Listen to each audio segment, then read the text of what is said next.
il y a quelques aventuriers, il y a quelques voyous de la très mauvaise qualité dans les médias qui disent que les États-Unis ont refusé les visas à Tshisekedi pour venir. Voilà pourquoi il a demandé à Thérèse Kayikwamba d'aller nous représenter aux Nations Unies. Si vous n'avez pas d'informations, pourquoi vous ne pouvez pas vous taire? Vous avez... Pourquoi? J'ai comme l'impression que chez nous, au Congo, nous sommes parmi ces gens-là qui aiment le buzz inutile. Le buzz. Donc, avant de dire, il faut le moment et le Komoro. Non, c'est pas vrai. C'est pas vrai. Mais pourquoi vous mentez? Et puis, je commence aussi à demander aux Congolais. Ayez un peu un esprit américain. Vous verrez que ça va nous transformer les Congos beaucoup plus rapidement. Ayez cet esprit-là. Oui, parce que c'est la grande puissance. Ils ont un esprit. Cet esprit-là, si vous l'avez, vous verrez que nous allons gagner le plus vite possible.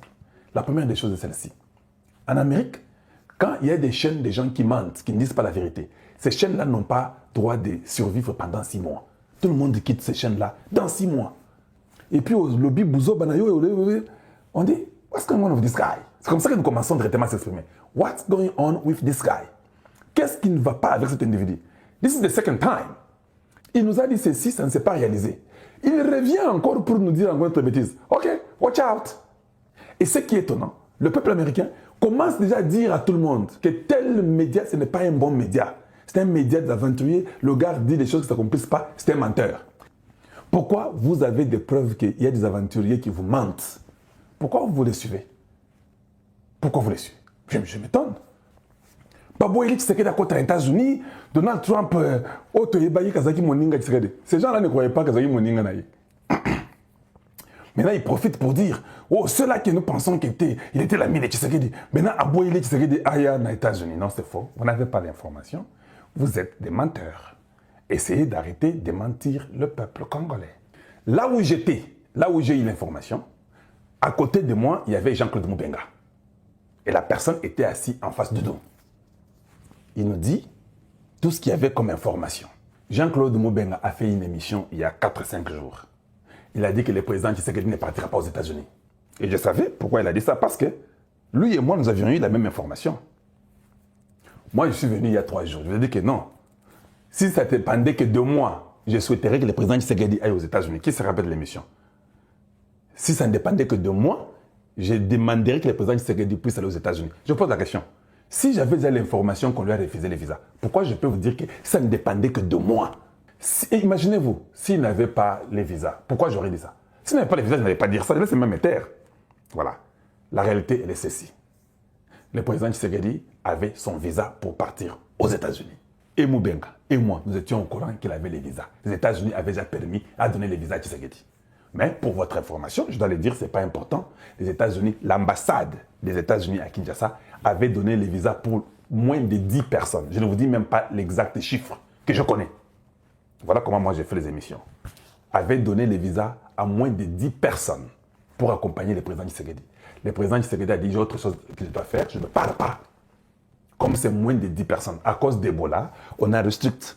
Voilà pourquoi je suis venu vous dire que ça ne dépendait que de moi. Même si, ce que je devais dire, que même si on a donné moins de 10 visas, peut-être ça peut être 9, ça peut être 6, ça peut être 7, ça peut être 8, mais je ne vous dis pas combien. Ce n'était pas moins de 5 non plus, ce n'était pas au-delà de 10, mais c'est entre 5 et 10. Ah, j'aime quand j'ai fait des choses comme ça. Voilà. Alors, moi j'ai dit que non, je pensais qu'il fallait seulement que vous puissiez partir. Mais comme il n'y avait pas les visas pour beaucoup de gens, c'était encore la même chose pour la fois passée. Quand l'Ebola avait déjà commencé, on avait donné les visas pour Makambo Yaba, football, mondial. On avait donné encore un nombre réduit. Mais c'était au-delà de 10. Je crois que c'était 22, je ne me trompe pas. Mais cette fois-ci, comme l'Ebola, on dit que ça continuait à être là, on avait diminué encore les chiffres. Mais si quelqu'un vient vous dire qu'on avait refusé les visas, il ment.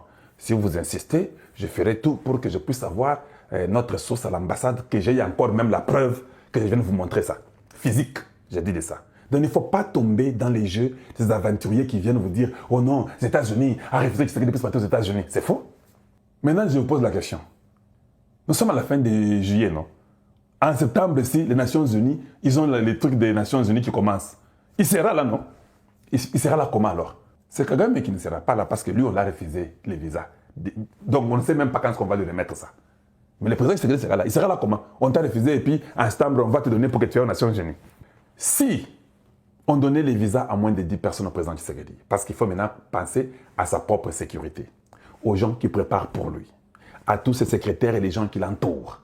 Moins de 10 personnes, il se trouvera peut-être que non, je ne suis pas confortable pour partir. Voilà la raison pour laquelle il n'est pas parti. Parce qu'aux États-Unis, on vous donne toujours une sécurité extra. Il était à Houston avec nous tous. Moi, j'étais là.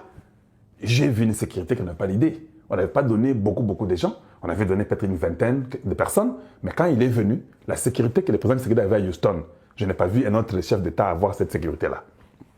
Tous les Congolais sont témoins, je ne peux pas mentir. Allez-y, vous verrez. Dans les garages, partout, il y avait, sur le toit, partout, il y avait les services secrets, partout. Le président Tshisekedi ne voulait pas partir parce que les visas étaient donnés à moins de personnes qui devaient l'accompagner. Lui, il n'avait même pas les problèmes.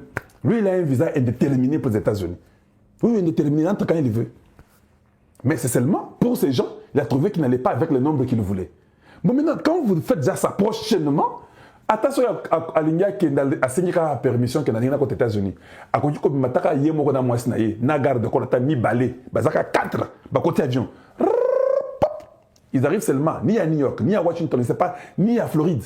Ils descendent, il y a déjà attaché militaire avec tous les militaires congolais qui sont américains, qui vont le garder, le protéger. Avec sécurité américaine, il peut sortir mais avec 50 personnes qui le protègent. Je dis, mais il est venu avec seulement 2 ou 3.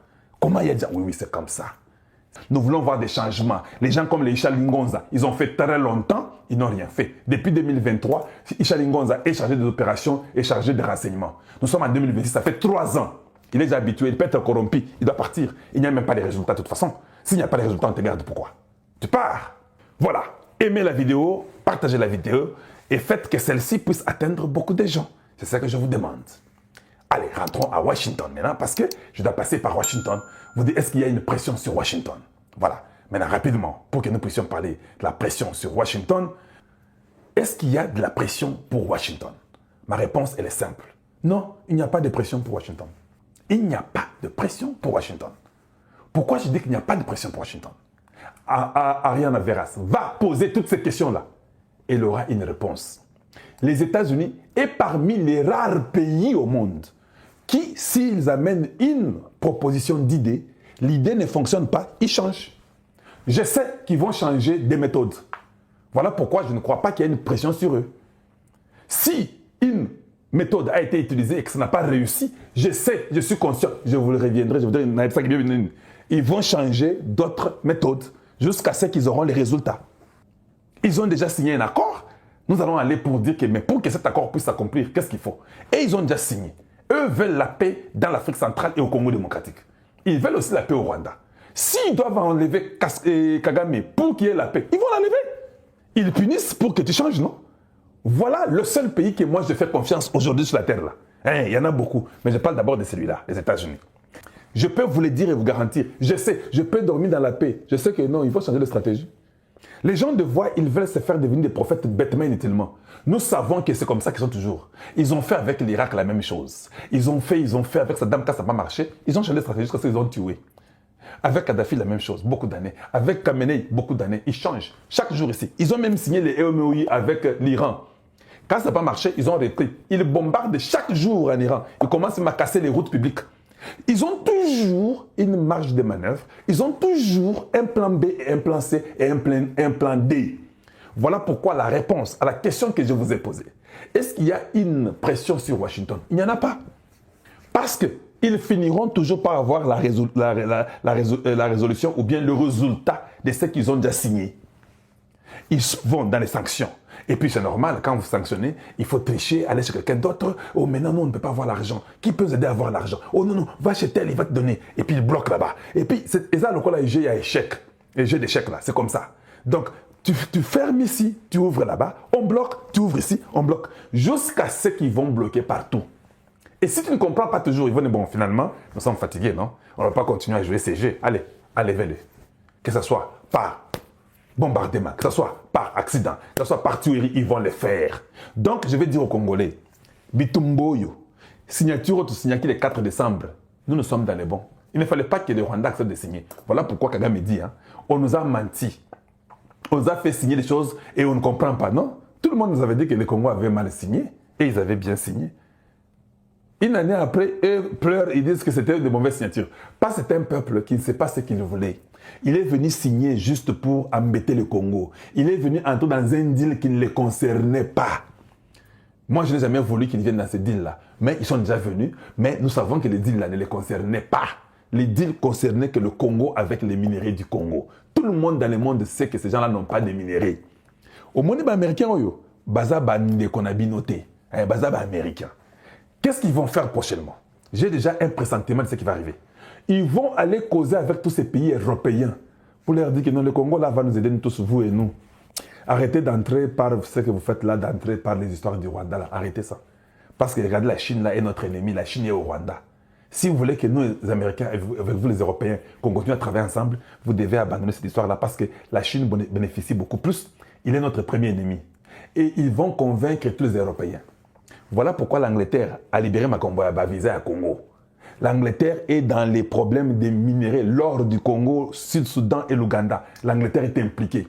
On va commencer à punir tous les gens qui prennent les minéraux illégalement au Congo démocratique. Au moins, les Européens sont là tout. Ils vont changer, ils vont tourner contre le Rwanda. Ça sera comme ça. Ils vont tous tourner. Ça sera trop tard pour Kagame. Il va pleurer, sauter, monter, descendre. La Chine ne l'aidera pas.